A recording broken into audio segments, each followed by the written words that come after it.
Thanks. Danny, you're up. Can you repeat the question, please? For sure. A lot of focus for this position is placed on the financial aspects of the F&HR position. However, if elected, you would be responsible for human resources and employee relations within the CSA. Hypothetical question. An employee stops you on the way to a meeting and tells you that they are uncomfortable with the upcoming meeting. The employee explains that there are personal and professional qualms. The employee is visibly upset and looking to you to help the situation. How would you help? Okay, well, first off, I think it's very important to realize the value and significance of the upcoming meeting. It all depends upon the meeting. Now, the reason why you have to realize such thing as those is because CSA has a high reputation that you have to uphold. We built this reputation for years, and we don't want to destroy it within 1 minute. Now, if the meeting can be prolonged, it is your responsibility to take care of your employees. Now, by taking care of your employees, it depends. You have to judge the situation. If you can sit there and talk to the person and make them feel much better, that's the best you can do. Then it makes them feel better. That's the best situation. You go for it. If they need the medical attention, you ask them what they want. So if the meeting can be prolonged, then you're there for the person. Thank you. Thank you very much.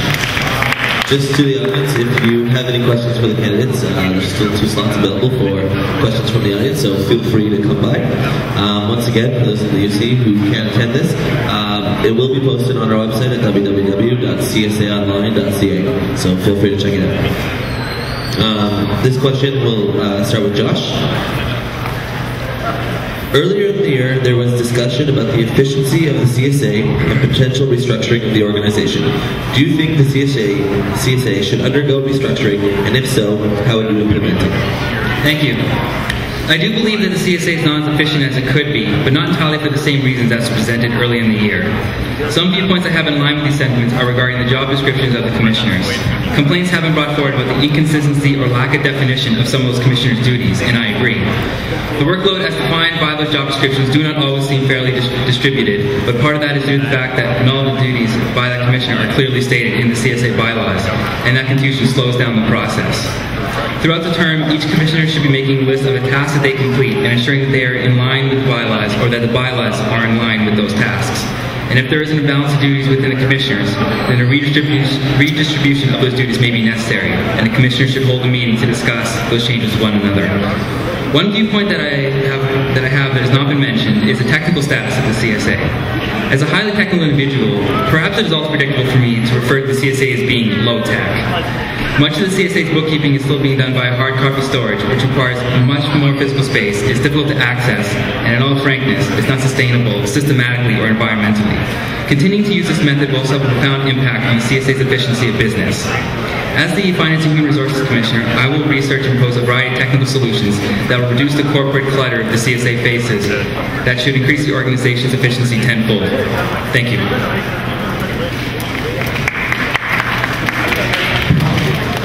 Thank you. Denny, same question to you. Can you see the question? For sure.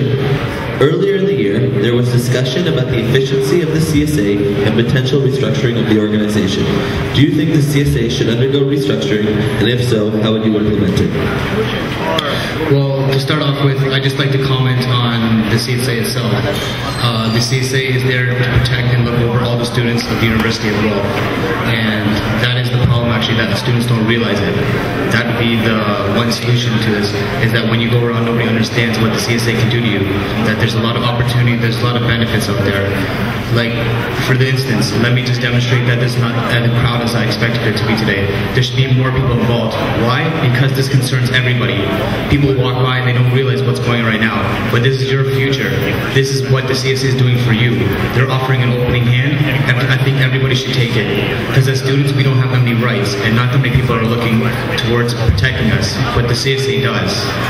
So if you want, I think that that's the basic problem here, and that we need to find a solution to it. There needs to be better communication within everyone. Thank you very much. Sebastian, same question to you. Thank you. This goes back to the same thing, similar to what Danny was saying. There isn't enough communication going around. I know before, a few years ago, I didn't even know what the CSA was. I know I get emails, but as far as that goes, I didn't know anything else. There is more communication that is necessary, and we do need to get more students involved. Discussions like this are always good in open settings, but I think the CSA executives need to go around campus more, into the residences and talk to students, because there's a lot of them there.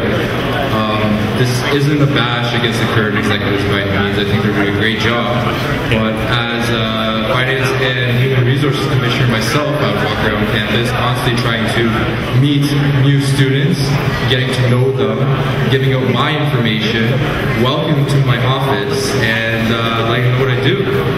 So as far as restructuring, it's mainly things like that. In regards to bylaws and regulations and specific details like that, I think everything's going fairly well. I just want to get myself out in the public and things like that. Thank you.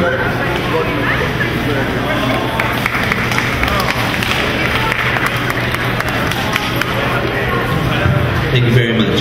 We'll now move on to the audience question part of it. Once again, this will be a minute-long question, and it's Denny is up first. The question reads, the FNHR portfolio was required to make many operational decisions for the CSA, ranging from issues surrounding the bullring to office space and much more. How would you balance making these decisions and feeling empowered to make these decisions while still remaining answerable and accountable to the CSA Board of Directors, who may ultimately override your decision? I can read it again if you want to. Yeah, do you mind reading it again? Thank you. The FNHR portfolio is required to make many operational decisions for the CSA, ranging from issues surrounding to the bullring, to office space, and much more. How would you balance making these decisions and feeling empowered to make these decisions while still remaining answerable and accountable to the CSA Board of Directors, who may ultimately override your decision? Well, first off, you'd have to, I think that every student's opinion counts, and you'd have to take that into account. You have to give an equal and fair decision to everybody, that it satisfies the need and that everybody approves it. There's a lot of work involved in this, so you would need as much help as you can get. And I believe that in order to accomplish this, we all have to work as a group, that you need everybody's opinion, that all the execs work together to come up with the best solution possible, and what's the outcome of it, and where can we benefit, where can the students benefit from it. And that's basically all that there is to it. It just has a group that we can reunite and become even a better solution to every problem. Thank you. Thank you, Danny. Same question, Sebastian. Thank you. Can you just repeat the question again? I know the details, but just... Thank you. Yeah. The FNHR portfolio is required to make many operational decisions for the CSA, ranging from issues surrounding the bullring to office space and much more. How would you balance making these decisions and feeling empowered to make these decisions while still remaining answerable and accountable to the CSA Board of Directors, who may ultimately override your decision? Thank you. It is a big responsibility to facilitate and oversee all the responsibilities.